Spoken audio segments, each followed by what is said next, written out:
Այսօր պատրաստելու ենք հորթի մսով բուլղարական պղպեղներով աղցան։ Համոզված եմ շատ եք հավանել ու շատ համեղ աղցան է ստացվում։ Պատրաստման ընթացքը շատ հեշտ է, բաղադրիչները նույնպես մատչելի և հասանելի։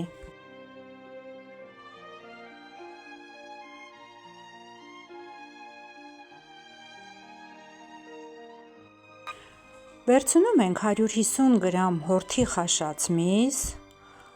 շերտերի վերածում, ապա երկար ձողիկների պես կտրտում։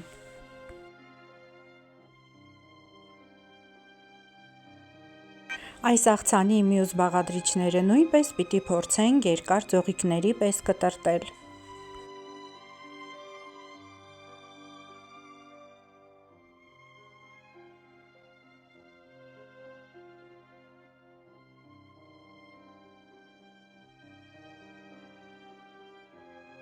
Հաջորդը լոլիկն է, միջին չափի 1 լոլիկ ենք վերցնում մոտավորապես 200 գրամ քաշով։ Բաժանում ենք 4 մասի, միջուկը հեռացնում ենք, թողնում ենք պտղամիսը։ Պտղամիսը երկարավուն կտրտում ենք նորից ձողիկների նման։ Նմանատիպ աղցաններ պատրաստելիս պետք է այնպիսի լոլիկ ընտրել, որ պտղամիսը ավելի հաստ լինի։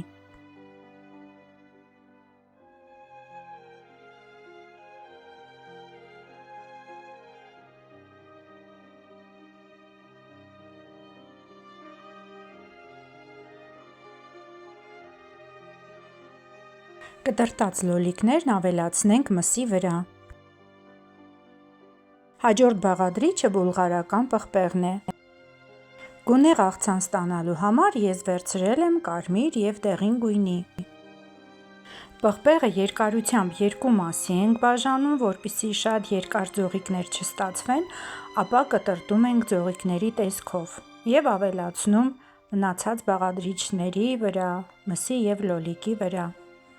Անցանք հաջորդ բաղադրիչին։ Այս աղցանի համար օգտագործում եմ կես կապ համեմ և կես կապ սամիտ։ Ընդհանրապես, աղցանների համար կանաչի ընտրելիս պետք է ընտրել փափուկ, հյութեղ կանաչիներ։ Կանաչիները նույնպես մանր կտրտում եմ, ավելացնում ընդհանուր բաղադրիչների վրա։ Հաջորդը պահածոյացված ոլորն է, 1 միջին չափ տուփ պահածոյացված ոլորը ջրքամում եմ, ավելացնում աղցանի վրա։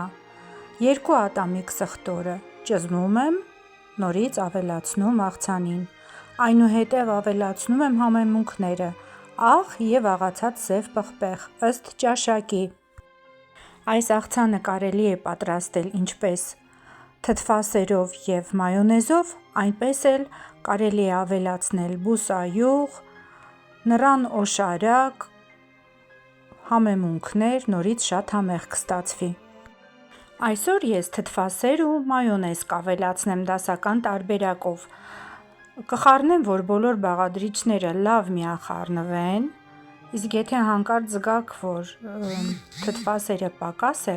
կարող եք մի փոքր էլ ավելացնել։ Աղցանը 10-15 րոպե սառնարանում թողնելուց հետո կարելի է մատուցել։